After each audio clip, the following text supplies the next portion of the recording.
15h30 dans l'après-info à la une de l'actualité aujourd'hui, cet agacement dans la majorité suite aux propos du ministre Franck Riester.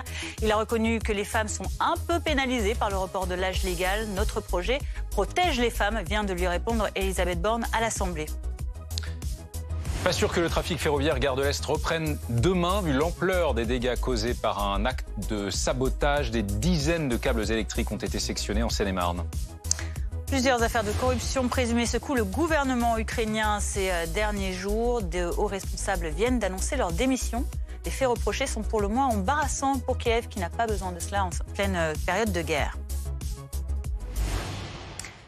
Les femmes seront un peu pénalisées par la réforme des retraites, sortie donc du ministre Franck Riester, qui a beaucoup fait réagir aujourd'hui. Perrine Vasque, vous êtes à l'Assemblée nationale à l'occasion des questions au gouvernement. Au lendemain de la présentation de ce texte en Conseil des ministres, c'est aujourd'hui la Première ministre elle-même qui monte au créneau pour défendre le texte et rectifier le tir. Oui, absolument. Effectivement, la première question de ces questions au gouvernement aujourd'hui, elle a été consacrée à cette polémique. Franck Riester qui monte, comme vous l'imaginez, beaucoup ici. Cette question, elle vient de la députée socialiste Mélanie Thomain, qui n'est pas présidente de son groupe. Et pourtant, et preuve que l'heure est grave, c'est bien la première ministre, Elisabeth Borne, qui lui a répondu, alors que l'usage veut, ici dans l'hémicycle, que la première ministre ne répond qu'aux questions des présidents de groupe. La députée socialiste qui a accusé le ministre de dire lui-même que les femmes étaient désavantagées par ce texte. La première ministre a tenu à lui répondre dans une ambiance, vous allez l'entendre, très chahutée. Écoutez Elisabeth Borne. Je ne peux pas laisser dire que notre projet ne protégerait pas les femmes. Au contraire, nous réduisons les inégalités inacceptables entre les femmes et les hommes au moment de la retraite. Nous protégeons les femmes qui ont des carrières incomplètes et hachées, les femmes qui ont commencé à travailler tôt, les femmes qui ont des petites pensions. Les femmes seront les premières bénéficiaires de la revalorisation. Les femmes seront les premières bénéficiaires de la revalorisation des petites pensions. Elisabeth Borne qui a été coupée plusieurs fois lors de cette réponse, notamment par les députés de la NUPES. Alors ici, l'opposition, vous vous en doutez, se fait les gorges chaudes de cette polémique. Franck Riester, enfin, le ministre dit ce que nous dénonçons depuis des semaines. Sandrine Rousseau, nous disait les arguments tombent les uns après les autres. Alors même si micro ouvert officiellement, les députés Renaissance balayent toute polémique sur cette phrase. Un autre tout à l'heure me disait hors micro, il faut que ce soit Olivier Dussopt, le ministre du Travail, qui s'exprime sur cette retraite et uniquement les ministres qui s'y connaissent à bon entendeur. Merci beaucoup Perrine Vasque en direct de l'Assemblée pour BFM TV. Thomas Soulier est également avec nous. Thomas, parce que l'agacement est le sentiment qui domine au sein de la majorité cet après-midi à la suite des propos de Franck Riester qui a dit une part de vérité. Oui, ça se passe en coulisses, comme l'a précisé à l'instant Perrine Vasque. On a recueilli beaucoup de citations de députés Renaissance de la majorité, très agacés par ces propos du ministre Riester. En voici une flopée. C'est une connerie monumentale, disait l'un. C'est un raté, il s'est pris les pieds dans le tapis, disait un autre. Et enfin, quand un ministre dit une connerie, on repart tous à zéro. Il y a un sentiment, donc, aujourd'hui, un petit peu de gâchis, de formidable gâchis, alors que depuis quelques semaines maintenant, chaque député, chaque ministre, chaque élu tente, que ce soit sur le terrain, sur le plateau de télévision ou à la radio, de ne faire aucune bourde, de ne faire aucun couac, sachant que le moindre couac allait créer un dérapage. Voilà, qu'un ministre avec cette phrase-là, gâcher tout ce travail-là, engagé par la majorité depuis quelques semaines maintenant. Dans l'entourage du ministre qu'on a interrogé, on ne reconnaît pas de maladresse. Et voilà ce qu'on dit. Il ne dit pas, Franck Riester, que la réforme est injuste pour les femmes. Ses propos sont tronqués et font l'objet d'une récupération politique. Mais on le voit, quoi que disent aujourd'hui Elisabeth Borne, Franck Riester ou d'autres, politiquement, le mal est fait. Et du côté de l'opposition, là, il n'y a pas d'hésitation. On sait que la France insoumise, notamment, va s'opposer à ce texte.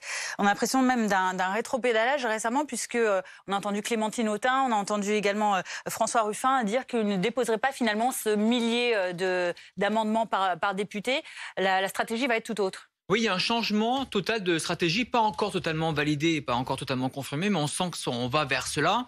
En clair, certains chez les Insoumis disent si on fait de l'obstruction parlementaire tout le mois de février à l'Assemblée, l'opinion publique le jugera sévèrement. Et donc, ça sera dévastateur de l'opinion publique et on passera pour ceux qui bloquent et non pas pour ceux qui tentent d'imposer des idées, des amendements, des votes, des articles. Et dont certains disent, voilà, allons-y, ne faisons pas d'obstruction, ne déposons pas 1000 amendements par député comme certains l'ont dit récemment, et allons au bout du débat. Ça, c'est plutôt, on va dire, une bonne nouvelle pour l'exécutif qui craignait l'obstruction et qui craignait cette guerre de nerfs qui va durer 50 jours, que ce soit à l'Assemblée ou encore au Sénat. Et donc l'exécutif, par ricochet, a fait une proposition de ne pas dégainer l'article 47.1 de la Constitution. C'est quoi l'article 47.1 ? C'est en clair donner un temps programmé et qu'il n'y ait pas de vote entre l'Assemblée et le Sénat. Eh bien, Olivier Dussopt, à l'instant, l'Assemblée a dit « Nous, on est prêts à avoir un vrai vote, à avoir de vrais débats. Si vous, en échange, vous ne faites pas d'obstruction, je le rappelle, les débats en commission à l'Assemblée vont démarrer lundi, avant l'arrivée, le grand jour dans l'hémicycle. Ce sera le lundi 6 février. Et en guise quasiment de réponse, merci Thomas, à l'inflexibilité de l'exécutif sur sa réforme des retraites, ce communiqué à l'instant de syndicats de cheminots CGT et Sudrail. Levons le rapport de force pour gagner le retrait. C'est le titre de ce communiqué. Ils disent envisager 2 jours consécutifs de grève les mardis et mercredis 7 et 8 février. Et faute de retrait du texte, la grève reconductible par période de 24 heures dès la mi-février. Ils appellent les autres secteurs à faire de même. Pour l'instant, on rappelle, c'est une proposition et non une décision actée. Là, pour ce communiqué des cheminots, alors quelle importance pour cette réforme des retraites, alors que le rapport des Français change déjà vis-à-vis du travail lui-même. En 22 ans, il serait 3 fois moins de Français à estimer que le travail est important pour eux. Ils privilégieraient même le temps libre à leur salaire. Le décryptage de ce récent sondage avec Adélaïde Mangin. Un désamour s'installerait-il progressivement entre les Français et leur travail ? Pas forcément, mais selon une étude IFOP pour la Fondation Jean Jaurès, le rapport au travail des Français s'est modifié. Le travail occupe désormais une place moins centrale dans leur existence. En effet, il est jugé important pour 1 salarié sur 5 seulement en 2022, alors qu'en 1990, 3 salariés sur 5 le considéraient comme tel. Cette étude révèle également que 2 Français sur 3 préfèrent aujourd'hui avoir du temps libre plutôt qu'un salaire élevé. En 2008, 60% des Français répondaient l'inverse et préféraient avoir des revenus plus importants et moins de temps libre. Plusieurs facteurs expliqueraient ces changements. On sort d'une période très anxiogène, la crise sanitaire, où pour résumer, chacun s'est appuyé sur pause et s'est mis à réfléchir sur le sens de sa vie, le sens de son travail. Et du coup, toute cette résilience dont on a fait preuve, parce qu'il y avait des craintes pour la santé de ses proches, celle de ses enfants, fait qu'on a aussi gagné en contrepartie en confiance. Ce qu'on était prêt à accepter avant, on l'est moins aujourd'hui. Concernant l'attitude des salariés au travail, 77% déclarent faire plus que demander, mais se disent déçus que leur manager ne le remarque pas. Et un phénomène semble progresser, celui de la démission silencieuse. 1 salarié sur 5 fait ce qui est attendu de lui, mais pas plus, sans surinvestissement. Selon cette étude, près de la moitié des Français s'estiment perdants dans leur rapport au travail, c'est-à-dire qu'ils ont le sentiment de retirer moins que ce qu'ils donnent en travaillant. En 1993, seuls 25% d'entre eux faisaient ce constat. Le rapport des Français au travail, il en sera forcément question ce soir lors du grand débat que BFM TV vous propose à 21h. Débat entre le porte-parole du gouvernement Olivier Véran, la députée La France Insoumise Mathilde Panot, chef des députés Insoumis, et le président du Rassemblement National Jordan Bardella. Rendez-vous donc à 21h. Une grosse pagaille à la gare de l'Est aujourd'hui avec très peu de trains en circulation à cause de dégradations volontaires dans un poste d'aiguillage. La circulation ferroviaire est interrompue toute la journée. Dominique Marie, vous êtes sur place à la gare de l'Est. Aucun TGV, ni TER, des Transiliens, un petit peu, quelques RER. Quelles sont les consignes pour les voyageurs ?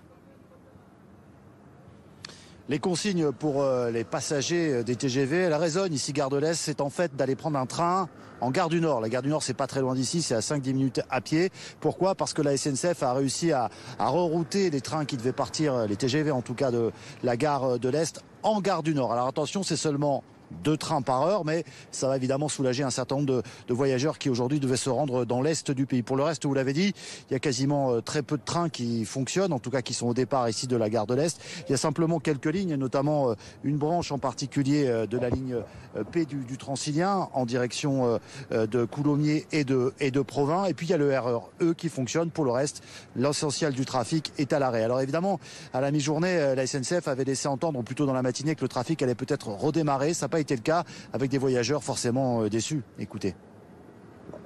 On nous avait promis un retour avant 10h. Bon, on attend. Apparemment, c'est bloqué pour toute la journée, malheureusement. C'est ce que vous avez eu comme info ? Ouais. Ah ! Alors là, ça devient plus compliqué. Ça devient plus compliqué. Écoutez, tant pis, on va télétravailler. On n'ira pas chez notre client et puis on va s'excuser. J'ai un rendez-vous professionnel, il faut absolument que j'aille à Reims. Vous allez faire comment ? Je prends un Uber. Jusqu'à Reims. Jusqu'à Reims. Ouais, pas le choix. Eh bien, je pense que je vais retourner en banlieue chez mes enfants, tout simplement, puis essayer d'avoir un train demain matin. J'essaye quand même de voir si c'est possible, mais le dérangement est important parce que j'avais un rendez-vous médical demain matin auquel je ne serai pas. Alors, y aura-t-il un train demain matin? C'est toute la question. Le ministre des Transports, Clément Beaune, est venu tout à l'heure en milieu de journée faire un point avec la SNCF et les agents de la SNCF. Et il a laissé entendre que le trafic ne reviendrait peut-être pas à la normale demain. En tout cas, on sait qu'il y a beaucoup d'agents qui travaillent sur le terrain, notamment dans l'est de Paris, là où se sont passées ces dégradations. Il faut comprendre qu'on parle d'une 50aine de câbles qui ont été abîmés par un incendie. Et ce sont des câbles qui sont très stratégiques puisque ces câbles alimentent les panneaux de signalisation pour les trains, mais également les aiguillages. Et que dans ces câbles, quand on fait le compte, il y a à peu près 600 fils qu'il va falloir donc réinstaller. Parfois, il faut retirer complètement la ligne. Et puis surtout tester ensuite. C'est pour ça que ça va prendre du temps. Vous avez bien compris que pour la SNCF, il n'est pas question de mégoter sur la sécurité. Merci beaucoup Dominique avec Philippe Vignot. En effet, le trafic n'aura peut-être pas repris gare de l'Est demain, tant les dégâts causés par cet acte volontaire sont importants. Le ministre des Transports en a dit un mot justement sur l'enquête principalement. On écoute Clément Beaune. Une enquête est en cours, c'est l'enquête qui le déterminera. La SNCF, elle a eu raison évidemment à porter plainte dès ce matin, parce que c'est un acte qui est scandaleux, qui doit être sanctionné, qui doit être condamné quand on met en cause notre service public, la sécurité potentiellement, heureusement ça n'a pas été le cas, et la vie quotidienne des voyageurs du transport public, c'est inacceptable. Ça doit être identifié par la police, une enquête va être engagée à la suite de la plainte de la SNCF. On ne le sait pas aujourd'hui, ce qu'on sait c'est qu'il y a un incendie grave, puisque je le disais, c'est 48 câbles précisément qui ont été incendiés en 2 points précis qui ont été manifestement ciblés à quelques dizaines de mètres l'un de l'autre en Seine-et-Marne, à proximité de Paris. C'est tout ce qu'on sait aujourd'hui, le reste appartient évidemment à l'enquête. Donc 2 plaintes de SNCF Réseau et d'Île-de-France Mobilité. Cécile Olivier, chef du service police-justice, est avec nous. Une enquête est en cours et pas de doute, c'est donc bien un acte de malveillance qui est à l'origine de ces pannes. Oui, ce sont tout simplement les constatations sur place, les éléments factuels qui ont permis d'écarter d'emblée la piste accidentelle, puisque ces fameux câbles électriques étaient dans un coffret qui était scellé dans le sol, et ces plaques ont été descellées et déplacé pour pouvoir mettre le feu. Ensuite, il y avait un deuxième coffret avec des câbles qui se trouvaient de l'autre côté des voies. Donc, pour y accéder, il fallait passer par un tunnel sous les voies. Et non seulement, là aussi, 2 plaques de béton ont été descellées, mais surtout, le portillon qui permettait d'accéder aux voies était ouvert, sans effraction. Alors, est-ce que quelqu'un avait la clé? Est-ce que quelqu'un a fait exprès de laisser ouvert? Tout ça, ce sera à l'enquête de le dire. Enquête ouverte par le parquet de Meaux pour dégradation volontaire par incendie et pour mise en danger de la vie d'autrui. C'est la police judiciaire de Meaux qui est chargée des investigations et qui les mènera donc avec tous les moyens d'enquête classiques, c'est-à-dire vidéosurveillance, téléphonie, relevé d'empreintes, etc. L'actualité à présent autour de cette guerre en Ukraine. Avant le début du conflit, le pouvoir ukrainien était régulièrement visé par des accusations de corruption. On n'en entendait plus parler jusqu'à maintenant, Patrick Sauce, puisque des faits assez embarrassants viennent de toucher des hauts responsables ukrainiens qui ont été forcés à la démission. Oui, avec une vraie opération main propre. J'ai arrêté de compter après 12 ou 13 responsables parce qu'il y a à la fois des vice-ministres, y compris et surtout le vice-ministre de la Défense, mais aussi des responsables de plusieurs régions, notamment du côté de Kherson, ou encore un vice-procureur. Tout ça pour dire qu'il y a eu plusieurs scandales qui sont assez révélateurs. D'abord sur la défense. En fait, on vous explique depuis quasiment 1 an que les vannes sont totalement ouvertes de l'Occident vers l'Ukraine pour l'aide militaire, pour l'aide alimentaire aussi, et c'est précisément là-dessus, l'aide alimentaire, qu'il y a un souci. Ça révèle des choses parce que c'était bien un journal ukrainien qui a continué à faire son travail, non pas pour couvrir la guerre, mais pour essayer de mettre le doigt et la lumière sur les faits de corruption qu'on connaissait, vous en parliez à l'instant, avant la guerre, et qui a trouvé que le prix payé pour l'aide alimentaire sur certains produits de première nécessité équivalait à 2,5 fois, 3 fois le prix normal sur le marché ukrainien. Il n'y a pas qu'une question d'inflation due à la guerre. Il y a, semble-t-il, quelqu'un qui s'est un peu goinfré, pardonnez-moi l'expression, là-dessus. Et le responsable est tout désigné, c'est donc le vice-ministre de la Défense. D'autres responsables ont été mis complètement dans la lumière, avec vraiment la main dans le pot de confiture. Il y a un responsable qui a été pris avec 400 000 € dans la poche. Et donc, ça pose quand même question par rapport à ces milliards qui sont envoyés. D'ailleurs, je m'entretenais avec un membre de l'exécutif au ministère des Armées en France qui disait « On a beaucoup donné, on a signé quelques papiers, notamment pour l'aide militaire. Maintenant, il faudrait veiller à systématiser, c'est-à-dire mettre un système en place pour qu'en toute transparence, l'Ukraine puisse continuer à recevoir de l'aide, y compris militaire. » En un mot, pour terminer sur cette aide, sachez que pour éviter de donner trop de renseignements aux Russes, tout ce qui est documents de transparence sur les marchés publics passés par les Ukrainiens en matière d'armement, tout ça a été caviardé. Donc les Russes n'y ont pas accès, mais les organisations pour la transparence ainsi que les journalistes ukrainiens, ils n'ont pas accès non plus à ça. Merci Patrick. Restez avec nous parce qu'on va aussi écouter cette fois côté russe Vladimir Poutine qui aujourd'hui s'exprime sur l'impact des sanctions occidentales sur le système économique russe. Écoutez. Le fait est que les prix ont quelque peu augmenté ces derniers temps. Il y a eu une pénurie de certains médicaments, malgré le fait que nous ayons vu la production de produits pharmaceutiques au cours des 3 premiers trimestres de 2022 augmenter d'environ 22%. Alors que la part des médicaments russes est de 60% sur le marché. Néanmoins, nous avons eu un déficit de certains médicaments et les prix ont augmenté. Patrick, donc des pénuries de médicaments, est-ce que ça veut dire que les sanctions occidentales commencent à porter? Alors on va être très honnête, Fanny, les pénuries de médicaments, on les connaît aussi. En France, à l'instant, de lire une double page dans un quotidien du soir bien connu en France, notamment en matière d'amoxicilline, paracétamol, enfin n'importe quel parent notamment qui cherche du Doliprane pour les enfants, c'est un peu compliqué. Donc la crise, elle est la même pour tout le monde. En revanche, il y a un certain nombre d'articles et d'études qui sont parus aujourd'hui, notamment sur la durée possible pour un conflit, combien de temps la Russie pourrait tenir. 3 ans. C'est ce que nous dit Bloomberg, 3 ans, à condition que les revenus tirés des hydrocarbures restent les mêmes. Si le baril reste au-dessus de 50 € ou 50 $ selon précis, la Russie pourra continuer jusqu'à 3 ans. Si ça descend en dessous, ça risque d'être vraiment compliqué. Une autre publication qui vient de l'administration Biden et qui montre que la Russie pourrait tenir aussi, c'est que l'administration américaine a vu, par le renseignement, par ses études, que des entreprises privées chinoises aider d'une manière ou d'une autre à l'effort de guerre russe. Et ça, évidemment, ça plus des réserves en cash et en yuan, non pas en euros, qui n'ont donc pas été gelées, doivent permettre à la Russie de tenir encore un petit peu.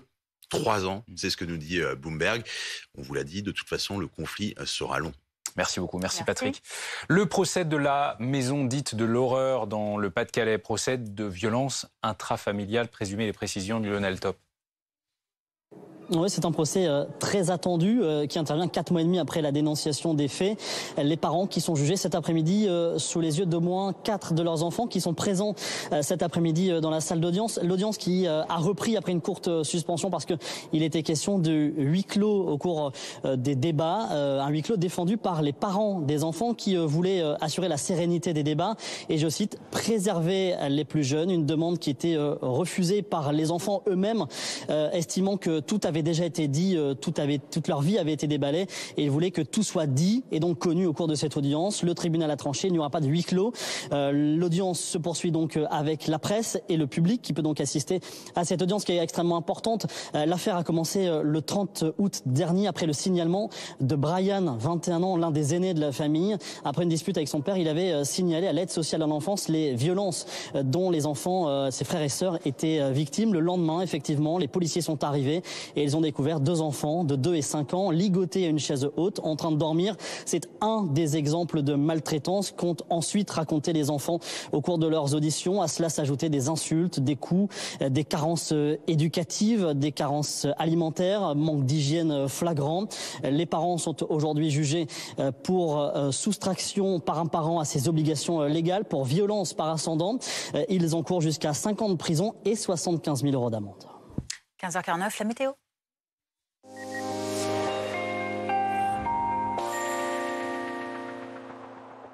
Les températures resteront en dessous des normales de saison dans les prochaines heures et puis les nuages vont rester très concentrés sur l'ensemble de la France. On les voit bien ici sur cette animation satellite avec ce gris plaqué en ce moment au-dessus de nombreuses régions françaises. Donc pour ce mercredi matin, pas de surprise.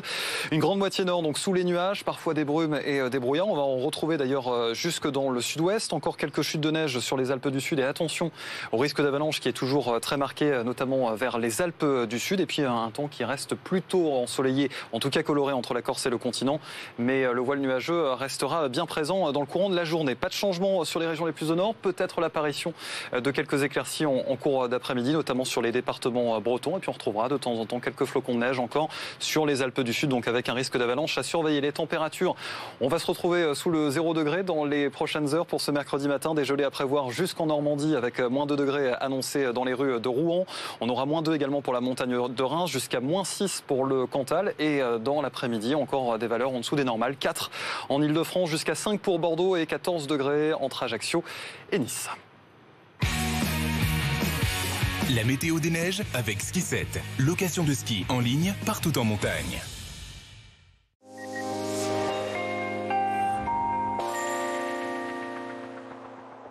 Le temps restera très nuageux cet après-midi, compris en montagne comme à Champ de Feu, avec une vingtaine de centimètres au sommet du domaine et des températures qui n'évolueront pas au-delà des 0 degrés.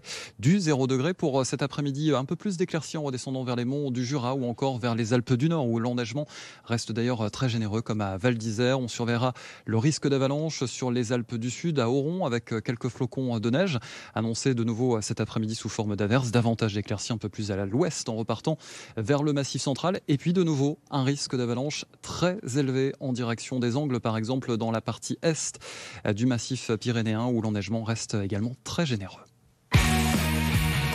C'était la météo des neiges avec Ski7. Location de ski en ligne partout en montagne. C'est la réforme de tous les dangers.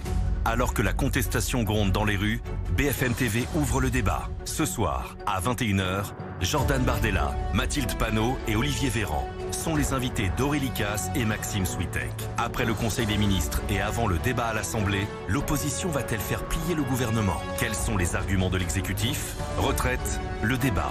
Ce soir, à 21h, sur BFM TV.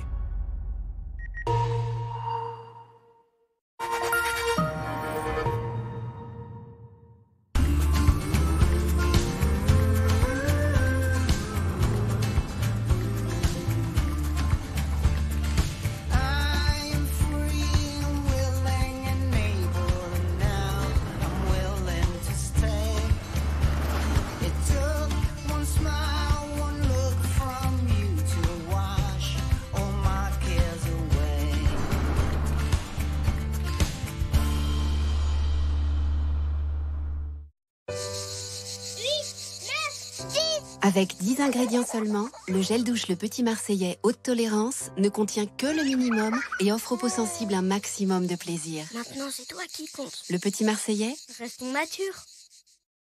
Comme déjà plus de 3 millions de Français, reprenez le pouvoir avec meilleur taux sur vos crédits, assurances et votre épargne pour faire les meilleures économies. Reprenez le pouvoir avec meilleur taux. On avait l'idée. Mais pour développer notre app, il nous fallait de la structure, un plan, du financement. Ouais, non. Et surtout, il nous fallait quelqu'un pour mettre le feu. les experts comptables, des conseils qui mettent le feu. On peut savoir ce qu'un mec de Free fait chez nous? C'est l'installateur Free Pro. Mais avec ça, on aura tous une fibre de fou et un forfait mobile 5G, donc... Bien sûr, nous, on est RIF. Mais pour la boîte, on prend Free Pro. Y a rien qui vous gêne. On fait comment si quelqu'un l'apprend? Ok, on n'a qu'à faire un pacte. Personne n'en parle. Bah oui, mais lui, il peut parler. Eh ben, faut pas le laisser partir. Vous allez faire quoi? Qu'est-ce qu'on va faire? On va rester chez Free Pro, nous? Un jour, peut-être, Riff fera mieux que Free. En attendant, retrouvez le meilleur de Free pour les entreprises chez Free Pro. Merci Free Pro.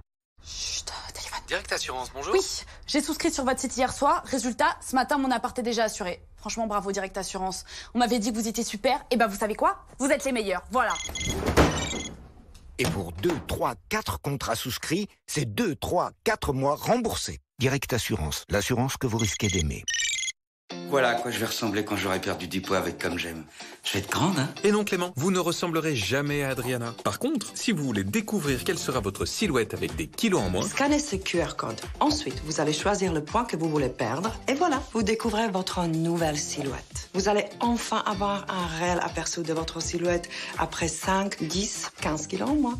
Ah là d'accord, là ça me semble un petit peu plus réaliste. Scannez le QR code juste ici ou rendez-vous sur commej'aime.fr. Élu service client de l'année 2023.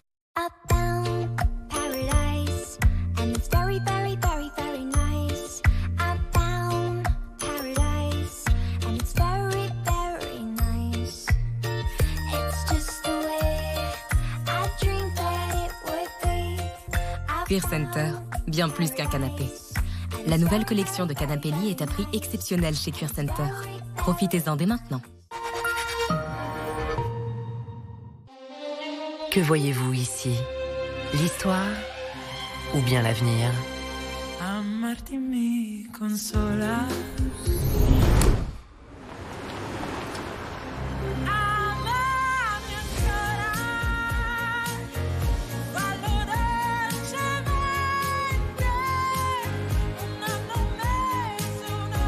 Alfa Romeo Tonale hybride rechargeable. Rechargez vos émotions. Conto, c'est la solution simple et efficace pour créer votre entreprise. Rédigez vos statuts, déposez votre capital, ouvrez votre compte pro et démarrez votre activité.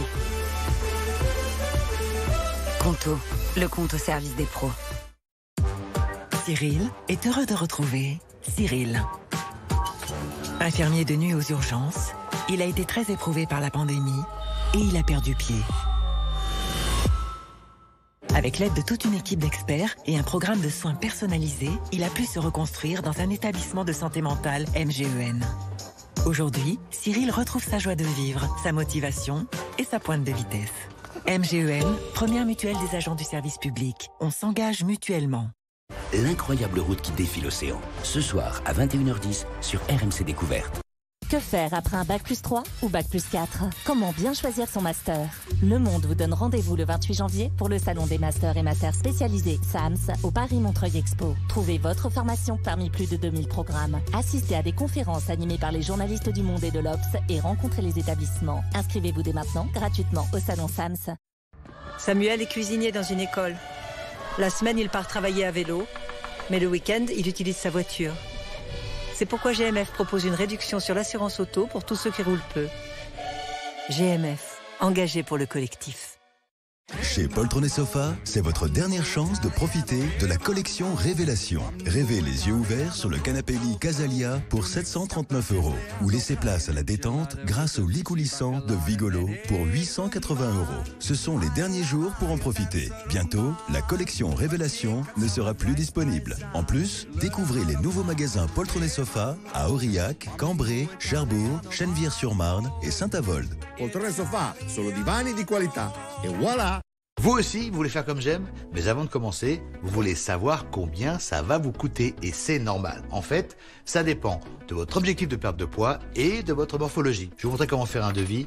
Rien de compliqué. Vous allez sur le site commej'aime.fr. Vous faites votre demande de devis en ligne. C'est simple, gratuit et sans engagement. Alors maintenant, plus d'excuses. Dès la semaine prochaine, commencez à perdre du poids. Alors appelez le 0800 37 37 37 0800 37 37 37 ou rendez-vous sur commej'aime.fr.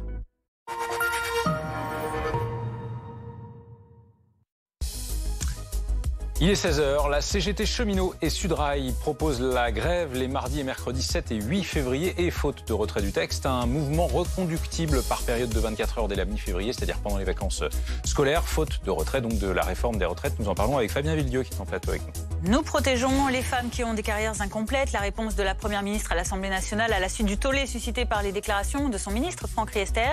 Il avait déclaré que les femmes seraient un peu pénalisées par le report de l'âge légal dans cette réforme. Une sortie qui suscite l'agacement, y compris dans les rangs de la majorité. Pas sûr que le trafic ferroviaire Gare de l'Est reprenne demain, vu l'ampleur des dégâts causés par un acte de sabotage. Des dizaines de câbles électriques ont brûlé en Seine-et-Marne. Et des démissions enchaînent au sommet du gouvernement ukrainien face à des accusations de corruption qui datent de bien avant la guerre. Kiev fait le grand ménage. Une nécessité avant l'arrivée de dizaines de milliards de dollars d'aide envoyés par les pays occidentaux.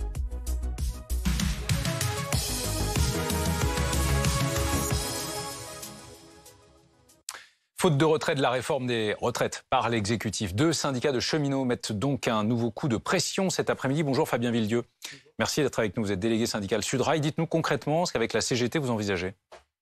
Écoutez, on envisage d'abord de faire une grève avec tout le monde le 31, voilà, une grève interprofessionnelle. On posera dans le cadre de cette grève-là des assemblées générales, où là on posera un deuxième temps fort qui sera une grève le 7 et le 8. Et avec la perspective, encore une fois, si le gouvernement ne veut pas reculer sur sa réforme, de partir avec d'autres secteurs professionnels, parce qu'on ne veut pas partir les cheminots tout seuls. Mais l'avantage de proposer un calendrier comme ça, avec des assemblées générales, avec un peu de temps, ça permet à ce que d'autres secteurs, on sait qu'il y a d'autres secteurs qui se posent aujourd'hui la question de la grève reconductible, qu'on puisse enfin tous accorder nos violons et partir tous ensemble. Donc voilà.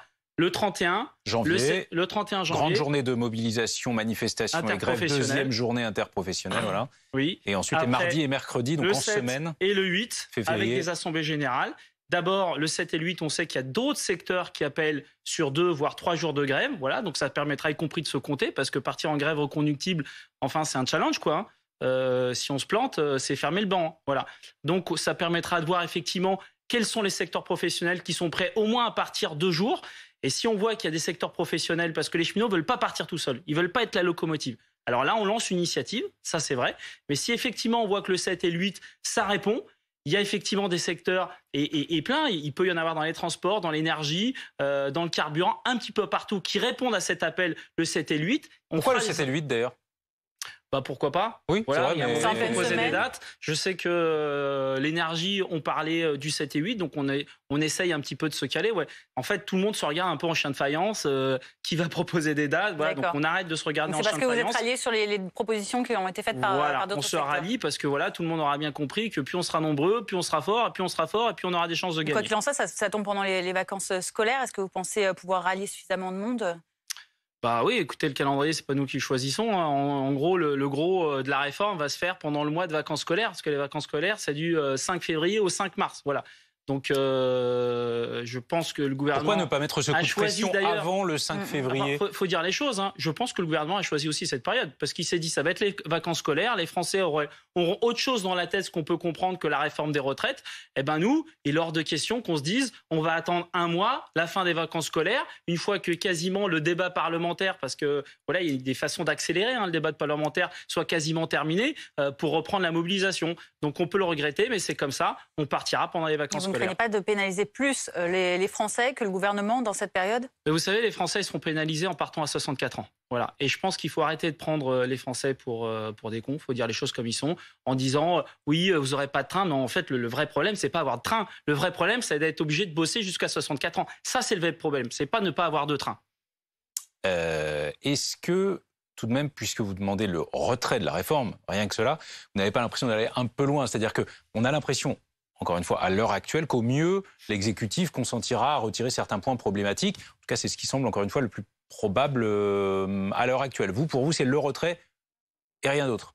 Bah écoutez, a priori, vous voyez, vous arrivez à lire dans l'avenir. Moi, j'arrive pas à lire dans l'avenir. Voilà, j'en sais rien. Moi, j'ai un objectif, c'est le retrait sur les 2 points principaux. Hein. Voilà, on va pas tourner autour du pot. C'est le décalage de l'âge d'ouverture de 2 ans et c'est l'accélération de la réforme Touraine. En fait, s'il retire ces 2 points, c'est toute la réforme qui tombe à l'eau. Donc, ça serait malhonnête de dire bon, bah nous, si ces 2 points, ça nous va et tout le. Voilà, donc autant retirer complètement la réforme et puis partir sur d'autres choses. Voilà, il y a des modes de financement. Il y a pas plus tard que le 19 janvier, le président du corps, Pierre-Louis Bras, qui a dit qu'il n'y a pas un problème d'envolée des dépenses de retraite, il y a un problème de ressources. Et ben parlons de ces problèmes de ressources. Voilà. Est-ce qu'il n'y a pas des façons de trouver... Vous avez des propositions à faire ? Oui, nous on a des propositions. Évidemment qu'on a des propositions, notamment en termes de tout ce qui est cotisation sur les heures supplémentaires qui ne payent pas de cotisation, tout ce qui est prime Macron qui est défiscalisé, qui ne paye pas de cotisation, toutes ces niches un peu à cotisation. Vous vous rendez compte quand même que sur 1,6 SMIC, il y a quasiment peu ou pas de cotisation. Il y a également un débat qu'on veut mettre en avant. Pourquoi on ne financerait pas les super profits? Parce que au moment où on nous explique que les caisses de la sécurité sont vides, les patrons du CAC 40 nous annoncent des bénéfices records. Alors moi, je suis pas pour tout prendre. Voilà, je vais pas faire mon extrémiste. Mais est-ce qu'il n'y a pas des marges, y compris sur les super profits, au moment où on nous explique que c'est la crise et qu'il n'y a pas d'argent sur la sécurité sociale? Il y a des solutions alternatives. Enfin, le truc de dire, c'est quoi? Où il y aurait qu'une seule solution. La seule solution, c'est le décalage. Évidemment qu'il y a d'autres solutions. Après, il y a des choix politiques à faire. Ça, c'est vrai. Et on l'assume. Eh ben, nous, on préfère faire payer peut-être les plus gros poissons plutôt que les salariés de ce pays. Tout de même, dans ce pays, justement, il y a un choix sur lequel et les autorités et une majorité de Français s'accordent, c'est la suppression des régimes spéciaux. Oui, mais ça, c'est un peu la manipulation. Voilà, on essaye de diviser. On essaye de diviser les gens. On dit, ah, regardez, les régimes spéciaux. Enfin, tout le monde. C'est pas une réforme des régimes spéciaux, là. Enfin, c'est pas une réforme des régimes spéciaux. C'est pas une réforme des régimes spéciaux. Dans cette réforme des retraites, il y a notamment cela. Qui concerne les régimes spéciaux, les privés, tout le monde. Voilà. Donc, au lieu d'essayer de se jalouser... Sur le reste, il y a un clivage beaucoup plus fort au sein de l'opinion publique vous savez, les gens, sur les régimes ce qui les embête, c'est pas le régime spécial. Ce qui les embête, c'est... Enfin, moi, j'étais à la manif le 19. Les gens, ils n'étaient pas avec des pancartes non aux régimes spéciaux. Non, ils avaient des pancartes non à la retraite à 64 ans. Voilà. Alors, on essaye de diviser les gens en disant, mais regardez, jalousez-vous, les régimes spéciaux, c'est vraiment les pires des privilégiés. Vous ne pensez pas qu'ils sont au courant déjà? Ils le savent peut-être déjà qu'il y a des régimes spéciaux qui existent, les Français. Mais il y a des régimes spéciaux qui existent. Moi, je ne veux pas rentrer dans le débat parce que je sais qu'on essaye de mettre ça en avant. Enfin, voilà, aujourd'hui, les gens, ils sont pas... on n'a pas eu 1 million de personnes dans la rue qui criaient non aux régimes spéciaux. Ils criaient non à la retraite à 64 ans. Un élargissement de la cause. Alors, là, on essaye de diviser. Ça, on aura tout compris en disant oui, mais vous regardez, c'est pour les petites pensions, c'est contre les régimes spéciaux. Voilà, ça, c'est les pots de banane qui sont mises justement pour qu'on glisse. Mais les gens sont intelligents, ils ne tombent pas là-dedans. À quel secteur pensez-vous quand vous dites on espère que d'autres vont se rallier à notre cause ou vont entendre notre appel? Bien sûr, l'énergie. L'énergie, les transports, la RATP, et puis en dehors, mais même l'éducation nationale, parce que tout le monde est décalé dans l'éducation nationale, donc il y en a qui bosseront, mais tous les secteurs qui... Voilà, il y a plein d'endroits... Est-ce que votre idéal, parlons très franchement, c'est une paralysie, je sais que vous n'aimez pas ce mot comme le mot blocage, mais concrètement une paralysie du pays, tout le mois de février par exemple, pour espérer faire bouger, espérer même le retrait de la réforme des retraites? Je pense qu'on n'aura pas le choix. Voilà. Pour faire reculer ce gouvernement, on n'aura pas le choix de taper un grand coup. Et j'ai tendance à croire que plus on tape fort et plus c'est court. Voilà. Mieux vaut qu'il y ait une bonne grève générale à partir de mi-février, on peut commencer le 31, soyons optimistes, et que le gouvernement recule. Enfin, il faut qu'à un moment donné qu'on entende les citoyens de ce pays. Les citoyens rejettent aussi bien dans les sondages, aussi bien dans les manifestations. Enfin, je trouve qu'on va vite sur la manifestation de entre 1 et 2 millions, le 19, enfin des manifs à plus d'1 million en France sur les 100 dernières années. Enfin, on les compte sur les doigts de deux mains. Donc, c'est historique ce qui s'est passé. On va peut-être refaire la même chose le 31, enfin, on l'espère. Il faut à un moment donné écouter les gens. Ce sont deux choses différentes tout de même de descendre dans la rue pour une manifestation, 2 voire 3, et faire une grève reconductible, celle que vous appelez de vos voeux, qui coûte cher. Et a fortiori, quand on n'appartient pas à un syndicat, on sait qu'il y a des caisses de grève dans les syndicats qui peuvent financer une partie de la grève pour tous ceux qui font grève et donc qui ne sont pas payés quand ils font la grève. Dans le privé, quand on n'appartient pas à un syndicat, c'est pour sa pomme, c'est pour sa poche. Moi, j'ai regardé, j'ai demandé à mon trésorier l'état de notre caisse de grève. Je crois qu'on a 500 € sur notre caisse de grève, donc c'est pas ça qui nous permettra... C'est pas le cas à la CFDT. Oui, mais bon, moi, je suis à Sudrail, voilà. Oui, et j'ai cru comprendre qu'ils appelaient pas la grève reconductible. Donc, du coup, en tout cas, pour l'instant, j'espère... Vous avez conscience, en tout cas, de cette contrainte-là très forte. Nous, c'est clair qu'il y a un problème de pouvoir d'achat en France et que tout le monde est concerné là-dessus. Voilà. Mais moi, ce que j'ai tendance à dire, c'est que c'est un investissement pour l'avenir. Je préfère perdre de l'argent maintenant qu'être obligé de gratter 2 ans de plus, de travailler 2 ans de plus. Franchement, entre bosser 2 ans de plus et mettre peut-être 400 ou 500 € sur la table, je pense que la plupart des gens préféreront partir en grève reconductible et gagner le plus rapidement possible. Merci Fabien Villedieu. On a bien compris en tout cas la pression que vous comptez continuer de mettre, notamment avec cette grève et cette mobilisation du 31 et puis peut-être donc les 7 et 8 février et plus tard éventuellement. En tout cas, cet exécutif, il est sous pression et il se serait peut-être bien passé de cet aveu d'un certain ministre ce matin, Franck Riester, qui a reconnu que le report de l'âge légal serait un peu pénalisant pour les femmes. Réécoutez cette réponse d'Elisabeth Borne à l'Assemblée cet après-midi. Et grâce à la revalorisation de la retraite minimale, près d'un tiers d'entre elles vont voir leur pension augmenter. Pour les retraités actuels, notre projet bénéficie, là encore, davantage aux femmes. Ainsi, les femmes qui ont commencé à travailler tôt seront mieux protégées. Enfin, 20% des femmes doivent travailler jusqu'à 67 ans pour bénéficier d'une retraite à taux plein.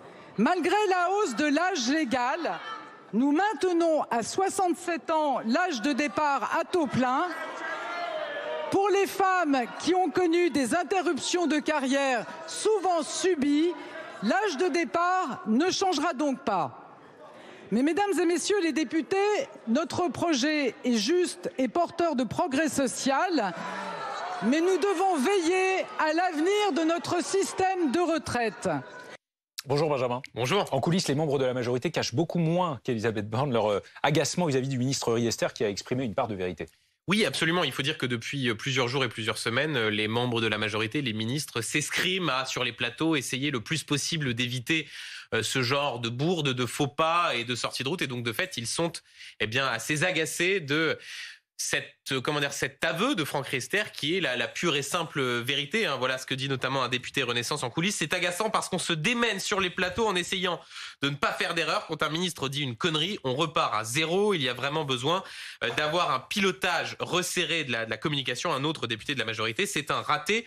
Il s'est pris les pieds dans le tapis. En réalité, ce qu'illustre cette déclaration de Franck Riester, c'est la difficulté pour le gouvernement d'essayer de démontrer par A plus B que cette réforme des retraites est une réforme des retraites pour le progrès et pour la justice. Et on voit bien qu'il y a sans cesse une oscillation du côté du gouvernement entre l'idée d'expliquer que cette réforme elle est faite parce qu'il n'y a pas d'autre choix et parce qu'il faut sauver le système de retraite et d'essayer d'expliquer par A plus B qu'elle est juste et qu'elle va régler un certain nombre de problèmes. Il y a des éléments qui améliorent le système, par exemple la question de la retraite minimale à 1 200 euros brut. Mais la réalité, c'est qu'expliquer à ceux qui vont devoir travailler davantage que, comme le dit Olivier Dussopt dans le journal du dimanche, il n'y a pas de perdants dans cette réforme, c'est extrêmement difficile.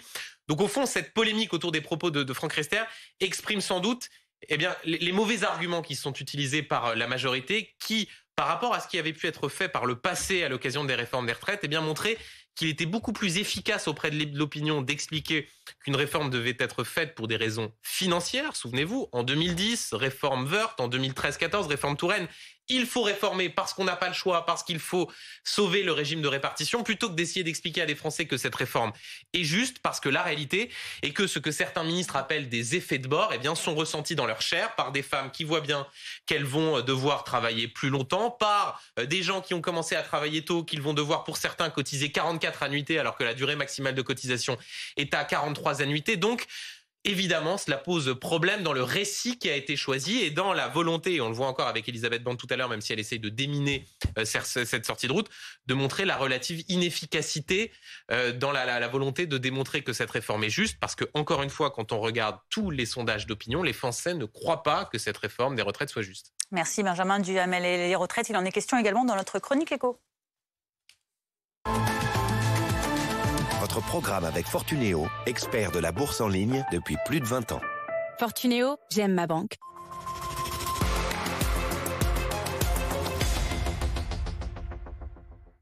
Pierre, cet après-midi, tu choisis de développer un point précis de cette réforme des retraites, à savoir les changements concernant la retraite progressive et le cumul emploi-retraite. Oui, on va déjà rappeler en quoi consiste la retraite progressive. C'est une option qui permet à un salarié proche de l'âge de la retraite, de demander à son employeur de ne plus travailler à temps complet. Par exemple, d'avoir toutes les semaines un week-end de 4 jours ou alors toutes ses après-midi de libre chaque semaine.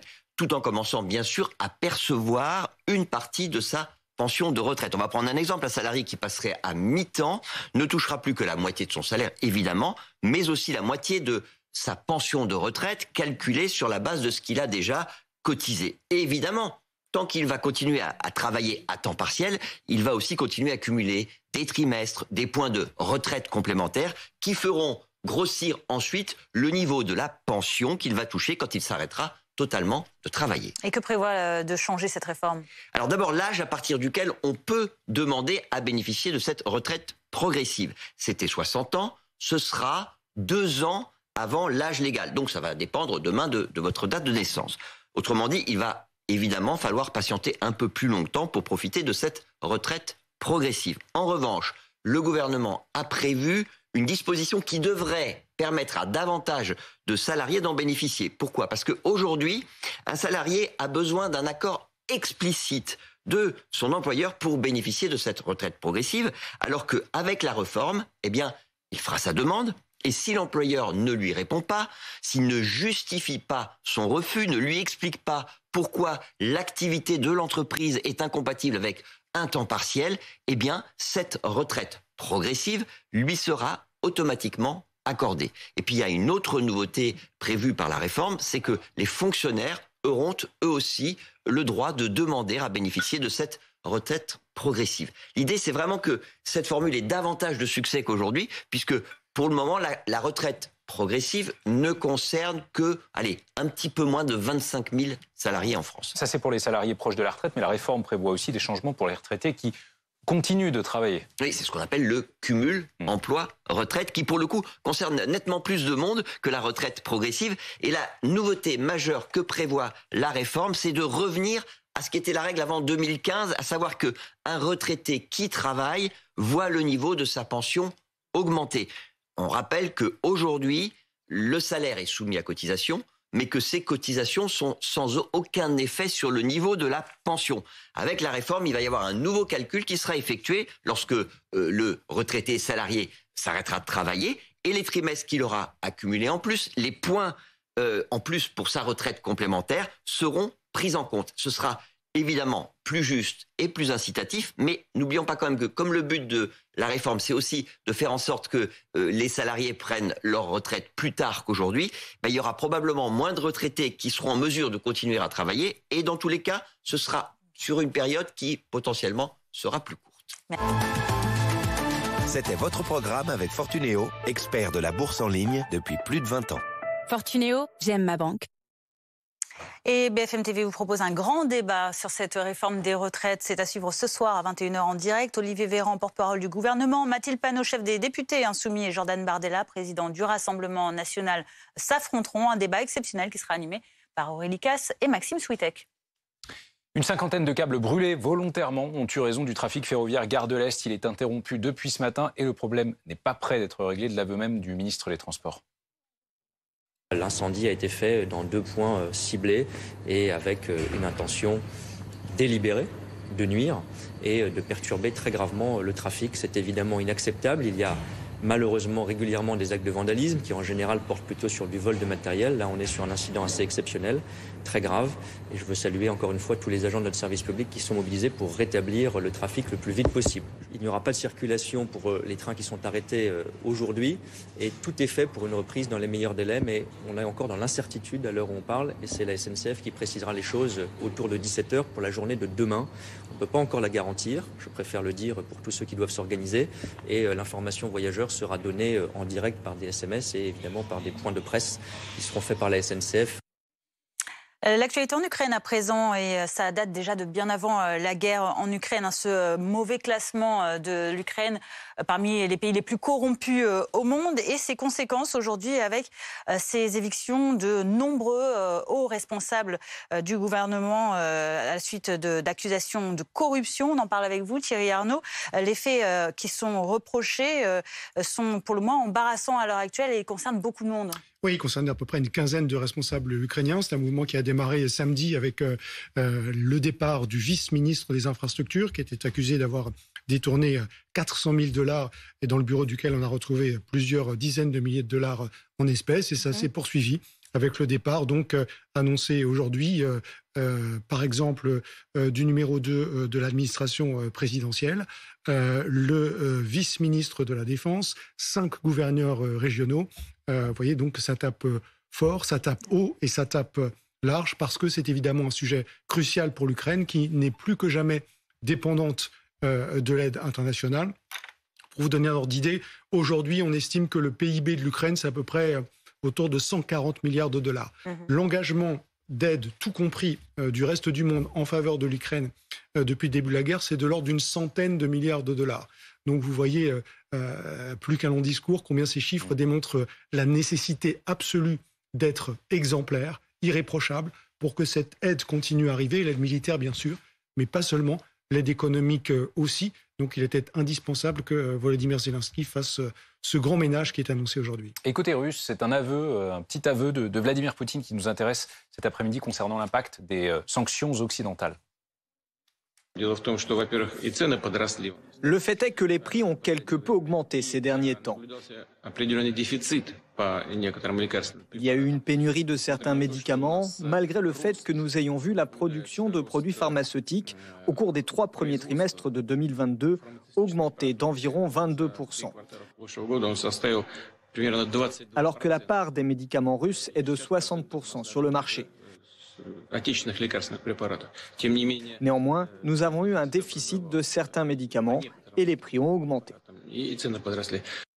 L'exemple des médicaments, c'est l'illustration de ces sanctions occidentales qui commencent à peser sur Moscou. Les pénuries de médicaments, on les connaît partout, y compris chez nous, bien entendu. Pour vous donner un ordre d'idée, sur le fait que la Russie est à la fois touchée par les sanctions, mais résiste plutôt bien, en gros, on considère que l'économie russe s'est contractée de 3 à 4% cette année, peut-être autant l'année prochaine, selon les prévisions du SMI. Ça veut dire que l'économie russe commence à souffrir, mais pas dans des proportions considérables. Elle a une capacité à tenir, notamment parce qu'elle est assise sur des réserves de matières premières très importantes, en particulier d'hydrocarbures. Et une étude publiée aujourd'hui par nos confrères de Bloomberg nous dit que si on arrive à maintenir le baril du pétrole au-delà des $50, l'économie russe tiendra pendant 3 ans au moins. Simplement, ce maintien du prix du pétrole n'est pas une garantie. 2, certains secteurs, notamment industriels, sont considérablement atteints par la pénurie. On ne produit par exemple pratiquement plus d'automobiles aujourd'hui en Russie. Donc, est-ce que l'économie russe souffre des sanctions? Oui. Est-ce qu'elle souffre dans des proportions considérables? Non. On parlait à l'instant de l'Ukraine, dont le PIB a reculé de 30 à 40% en un an, dont le pays et l'infrastructure économique est assez largement détruite. Je vous le disais, en Russie, c'est de l'ordre de 3 à 4%, donc c'est pas comparable. Ça fait mal, dans une certaine mesure, mais au moment où on se parle, en tout cas, la Russie a encore assez largement les moyens de tenir. Merci beaucoup, merci Thierry. Dans quelques instants, nous reviendrons sur cette menace de syndicats de cheminots CGT et Sudrail pour les vacances scolaires de février. Faute de retrait par l'exécutif de sa réforme des retraites. 2 jours de grève consécutifs les mardis 7 et mercredi 8 février, puis la grève reconductible par période de 24 heures à partir de mi-février. Mais pour l'instant, c'est une proposition, ce n'est pas acté. À tout de suite.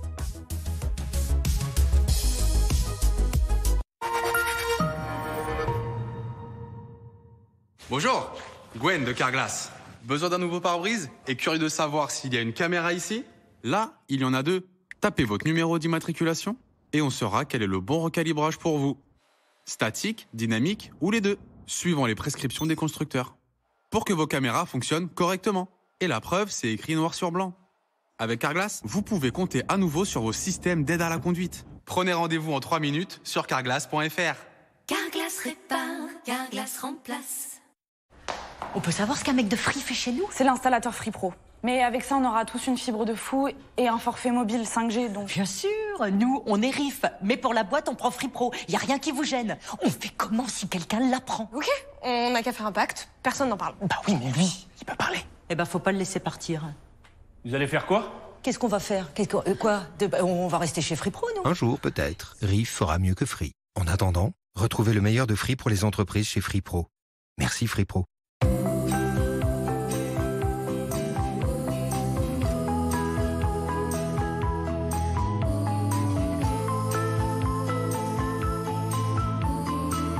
Parce que votre chien fait partie de la famille, assurez-le. Santé Vet, leader de l'assurance santé animale. Faites un devis gratuit sur santévet.com.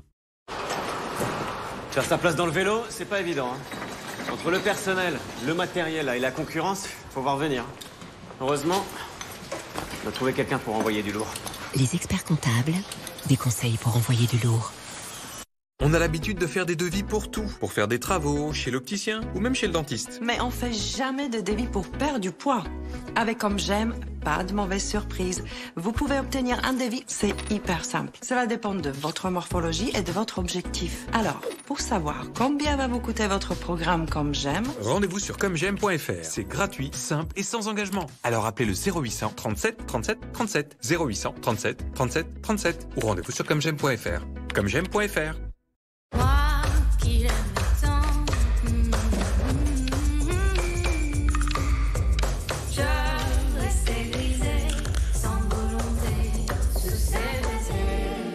Roche-Beaubois, French Art de Vivre.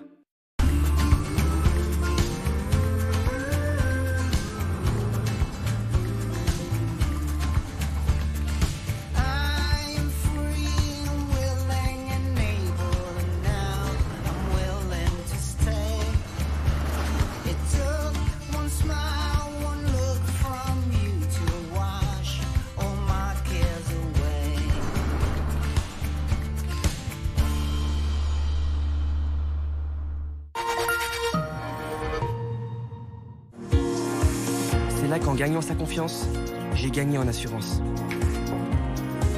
C'est là que je me suis tournée vers les autres, tout en restant fidèle à moi-même. C'est là que j'ai choisi de m'engager avec le service civique. Comme déjà plus de 3 millions de Français, reprenez le pouvoir avec meilleurs taux sur vos crédits, assurances et votre épargne pour faire les meilleures économies. Reprenez le pouvoir avec meilleurs taux. Avec l'argent, on peut partir loin. Mais on peut aussi faire avancer les choses ici. Grâce à l'épargne Maïf, 1,2 milliard d'euros ont déjà été investis dans la transition énergétique. Choisir Maïf, c'est choisir une épargne responsable et solidaire. Maïf, assureur militant.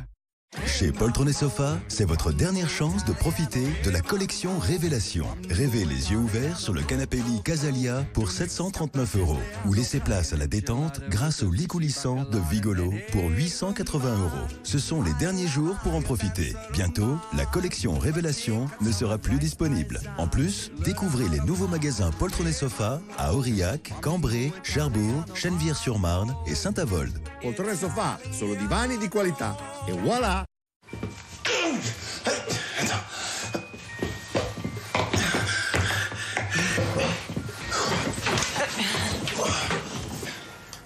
T'es sûr? Ouais, certain. On va casser le mur. Ça va être bien. Ah, ça a grandi vachement. Merci beaucoup. Avec plaisir. Merci, hein, c'est génial. Pouvoir compter sur 4 millions de professionnels, ça donne vraiment confiance. En fait, j'aurais pu prendre un taille au-dessus. Hein. Page jaune, le pro qu'il vous faut.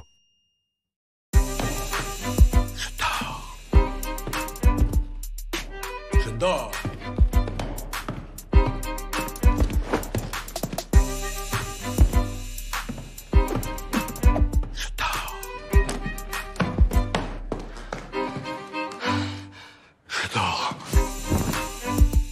Les matelas Trianon en exclusivité à la compagnie du lit. Mais qu'est-ce que tu fais? C'est pas aujourd'hui qu'on part en vacances, c'est la semaine prochaine. Je sais. Mais comme ça, je suis prêt. Fram, vous avez déjà envie d'être en vacances.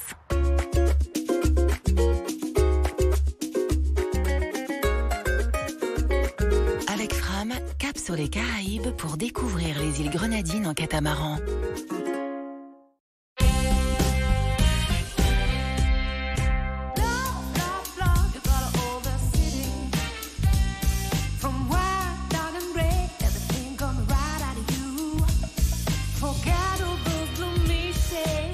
La vie est plus belle en couleur. Citroën C3 est à partir de 199 € par mois sans apport. Avec garantie et assistance offerte pendant 4 ans. Et découvrez Citroën C3L, édition limitée.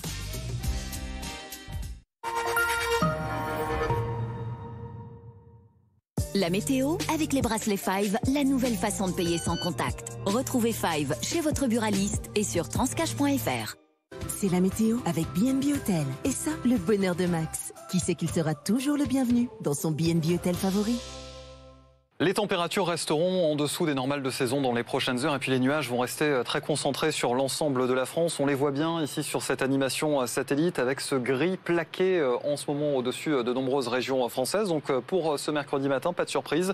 Une grande moitié nord, donc sous les nuages, parfois des brumes et des brouillards. On va en retrouver d'ailleurs jusque dans le sud-ouest. Encore quelques chutes de neige sur les Alpes du Sud et attention au risque d'avalanche qui est toujours très marqué, notamment vers les Alpes du Sud. Et puis un temps qui reste plutôt ensoleillé, en tout cas coloré entre la Corse et le continent, mais le voile nuageux restera bien présent dans le courant de la journée. Pas de changement sur les régions les plus au nord, peut-être l'apparition de quelques éclaircies en cours d'après-midi, notamment sur les départements bretons, et puis on retrouvera de temps en temps quelques flocons de neige encore sur les Alpes du Sud, donc avec un risque d'avalanche à surveiller. Les températures, on va se retrouver sous le 0 degré dans les prochaines heures pour ce mercredi matin, des gelées à prévoir jusqu'en Normandie avec moins 2 degrés annoncés dans les rues de Rouen.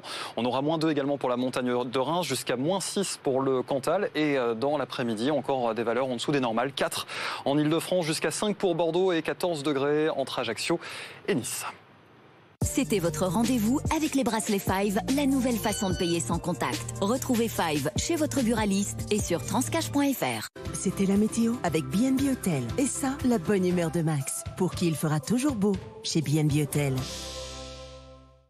À la une à 16h30 sur BFM TV, après le 31 janvier, les cheminots envisagent de nouvelles grèves les 7 et 8 février prochains, toujours en pleine période de vacances scolaires. Et si le texte n'est toujours pas retiré, le texte de la réforme des retraites, un mouvement reconductible est envisagé par période de 24 heures. Qu'est-ce que ça va changer pour les cheminots, cette réforme? On en parle avec notre invité Éric Meyer, secrétaire fédéral Sudrail, et notre journaliste Gaëtan Mélin dans un instant. Notre projet des retraites protège les femmes, dit Elisabeth Borne à l'Assemblée, quand en début de journée, son ministre Franck Riester reconnaissait que le report de l'âge légal pénaliserait un peu les femmes. Confusion et agacement dans la majorité. Info à suivre. Des démissions enchaînent au sommet du gouvernement ukrainien face à des accusations de corruption qui datent de bien avant la guerre. Kiev fait le grand ménage, une nécessité avant l'arrivée de dizaines de milliards de dollars d'aide envoyées par les pays occidentaux. Mais tout d'abord, on parle de la mobilisation contre la réforme des retraites et ce communiqué des syndicats des cheminots, CGT et Sudrail, qui publie aujourd'hui donc cette annonce. Envisager en tout cas de nouvelles actions. On en parle avec vous, Éric Meyer. Bonjour, vous êtes secrétaire fédéral Sudrail. Vous envisagez donc, après la journée de grève interprofessionnelle du 31 janvier, 2 jours consécutifs de grève pendant les vacances scolaires, mardi 7 et mercredi 8 février. Pourquoi ces dates ? Alors, elles ne sont pas envisagées, elles sont annoncées. Après la journée de mobilisation interprofessionnelle du 31, les syndicats de cheminots, CGT et Sudrail, appelleront les cheminots à se mobiliser le 7 et le 8 février, en convergence avec les autres secteurs qui ont déjà appelé sur ces dates, voilà, dans l'objectif d'avoir un maximum de secteurs professionnels. Mais c'est pas encore acté, si. Ces jours-là, pour faire bloc. C'est pas encore acté, si. La grève des 7 et 8 février, si, elle a été annoncée dans le communiqué. Le communiqué précise, nos fédérations proposent aux cheminots de se réunir en Assemblée Générale le 31 et de mettre en débat l'intensification de l'action. Donc c'est qu'une proposition à l'heure actuelle. Alors, à ce stade, les fédérations ont déposé un préavis de grève pour les journées du 7 et du 8. Et ce que nous mettons en débat avec les cheminots, c'est après les journées du 7 et du 8, comment, si le projet de texte n'est toujours pas retiré à cette période, comment est-ce qu'on fait, comment est-ce qu'on pratique, si besoin par la grève reconductible, avec le maximum de secteurs professionnels mobilisés, pour faire retirer ce texte après ces journées du 7 et du 8. Ce que vous voulez donc, c'est une grève dure à la SNCF, mais pas que, pendant toute la période des vacances scolaires de février, en clair. Alors, le calendrier, ça fait 2 fois que vous évoquez la question des vacances scolaires. Le calendrier, c'est pas nous qui le décidons. Le calendrier des vacances scolaires, encore moins. Le texte est prévu d'être examiné sur l'ensemble du mois de février jusqu'à début mars.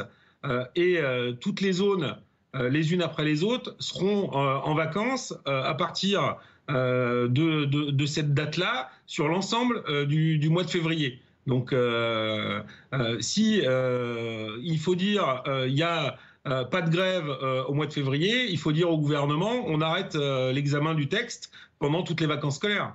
Donc c'est un pur hasard que les vacances se retrouvent à cette période si on vous écoute. Vous souhaitez par ailleurs, dans ce communiqué, vous le dites, lever le rapport de force pour gagner le retrait. C'est donc bien le retrait ou rien que vous attendez. Aucune concession n'est possible selon vous, quitte à pénaliser un peu plus les Français encore ? Qui pénalise le plus les Français aujourd'hui ? Le gouvernement, en faisant travailler l'ensemble des Français et l'ensemble des cheminots aussi, 2 années de plus à travers une réforme totalement injuste, entièrement financée par les salariés, qui pose la question de la répartition de la richesse produite dans le pays, où ce gouvernement... aujourd'hui, la question du retrait, c'est une question morale qui se pose, c'est une question sociale. Quelle politique on veut aujourd'hui ? Est-ce qu'on dit que le monde du travail doit autofinancer ses retraites et que le capital et que les entreprises ne doivent pas financer ? On doit chercher 12 milliards d'économies pour maintenir, soi-disant, le régime de retraite par répartition. 12 milliards d'économies, c'est 0,8% de cotisations sociales partagées entre salariés et patronat. Aujourd'hui, cette question-là, elle n'est même pas posée. Merci d'avoir été en direct avec nous. Au fait, Gaëtane, bonjour. Bonjour. Qu'est-ce que la réforme, dans son état actuel, change pour les cheminots ? Alors, on parle aujourd'hui de 150 000 cheminots, 120 000 qui sont au statut et 30 000 qui sont aujourd'hui au régime général, puisque je vous le rappelle, depuis le 1er janvier 2020, en fait, tout nouvel embauché à la SNCF est un salarié de droit commun, donc ne bénéficie plus du statut. Aujourd'hui, à la SNCF, en moyenne, l'âge de départ possible, l'âge d'ouverture des droits, c'est 57 ans. Mais quand on regarde dans les faits, en pratique, on part plutôt à 60 ans et plus à taux plein. Donc, avec la réforme, si on rajoute les 2 ans, on arrive donc à 59 ans, ce qui reste inférieur donc à l'âge effectif de départ. Et pour les conducteurs à la SNCF, l'âge d'ouverture des droits est à 52 ans. On va donc passer à 54 ans, mais là aussi, c'est encore finalement inférieur à l'âge effectif de départ, puisque généralement, les conducteurs partent à 55 ans à taux plein. Encore une chose qui est très importante pour ces cheminots au statut, l'âge de départ sans décote, qui, on le rappelle, dans le régime général est fixé à 67 ans, à la SNCF, c'est 62 ans d'une manière générale, et pour les conducteurs plus précisément, c'est 59 ans. Merci à Gaëtane Mélin. Donc voilà ce que ça change pour les cheminots. Qu'est-ce que ça changerait pour les femmes ? La question se pose à l'heure de cette sortie du ministre Franck Riester, qui a évoqué une situation qui serait un peu plus défavorable pour les femmes. Elles seraient un peu plus pénalisées par cette réforme des retraites. Ça embarrasse plutôt du côté de la majorité également. Au lendemain de la présentation du texte au Conseil des ministres, la première ministre elle-même aujourd'hui à l'Assemblée est montée au créneau pour tenter de rectifier le tir. Je ne peux pas laisser dire que notre projet ne protégerait pas les femmes. Au contraire, nous réduisons les inégalités inacceptables entre les femmes et les hommes au moment de la retraite. Nous protégeons les femmes qui ont des carrières incomplètes et hachées, les femmes qui ont commencé à travailler tôt, les femmes qui ont des petites pensions. Les femmes seront les premières bénéficiaires de la revalorisation. Les femmes seront les premières bénéficiaires de la revalorisation des petites pensions. Bon, ça c'est pour la vitrine, Benjamin, parce qu'en coulisses, c'est une bronca. Oui, absolument. Je vais vous citer ce que disait tout à l'heure à BFM TV 2 députés de la majorité. Le premier, c'est agaçant parce qu'on se démène sur les plateaux en essayant de ne pas faire d'erreur. Quand un ministre dit une connerie, on repart à zéro. Il y a vraiment besoin d'avoir un pilotage resserré autour de la communication. Et un autre surenchéri, je cite, c'est un raté, il s'est pris les pieds dans le tapis. La réalité, c'est que Franck Riester a dit une réalité, c'est-à-dire que de fait, la façon dont va évoluer le régime de retraite, c'est-à-dire le fait de jouer sur l'âge légal, va être défavorable aux femmes, parce que cela va en quelque sorte, sans rentrer dans le détail, neutraliser l'effet positif que pouvait avoir la prise en compte des trimestres quand vous avez eu des enfants. Mais surtout, ce que cela illustre politiquement, c'est la difficulté qu'a le gouvernement à essayer de démontrer aux Français que c'est une réforme juste. Et on voit bien qu'il y a une oscillation dans les arguments qui sont utilisés par les ministres et les députés de la majorité entre ceux qui mettent en avant le fait qu'il faut faire cette réforme, que c'est une réforme nécessaire pour équilibrer les comptes, et d'autres qui essayent d'expliquer que c'est une réforme de progrès, une réforme de justice, et que, je cite le ministre du Travail dans son interview au Journal du Dimanche, il disait « il n'y a pas de perdants dans cette réforme ». Argument évidemment difficile à entendre pour ceux qui vont devoir travailler un peu plus longtemps, pour ceux qui, ayant commencé à travailler tôt, vont devoir cotiser 44 annuités et non pas 43 annuités comme l'immense majorité des Français. Cela montre en réalité que sans doute l'argument de l'équilibre budgétaire est plus efficace, et c'était d'ailleurs celui qui était utilisé lors des précédentes réformes des retraites. En 2010, réforme Woerth. En 2013-2014, réforme Touraine sous le quinquennat François Hollande. Cela montre enfin que les Français n'achètent pas cet argument de la justice. C'est ce qu'on peut voir à longueur de sondage. Ils ne croient pas à cet argument, et cela explique grandement la difficulté du gouvernement à essayer de faire de la pédagogie autour de cette réforme, comme si au fond les Français n'avaient pas suffisamment compris ce qui était inclus dans le texte. Or, ils l'ont sans doute très bien compris, simplement ils y sont opposés. C'est aussi ce qu'on voit dans ces enquêtes d'opinion. Merci Benjamin Duhamel. Alors la retraite des femmes, les régimes spéciaux, ce que ça change pour les cheminots, il en sera probablement question ce soir, puisque c'est un rendez-vous à ne pas manquer sur BFM TV à 21h. Le porte-parole du gouvernement Olivier Véran, la députée, chef des députés LFI à l'Assemblée Mathilde Panot et le président du RN Jordan Bardella débattront de cette réforme des retraites et des questions qu'elle soulève. C'est un débat animé par Aurélie Casse et Maxime Switek ce soir. La réforme des retraites qui sera également au cœur de BFM Story dans quelques instants. Bonne fin de journée. Au revoir.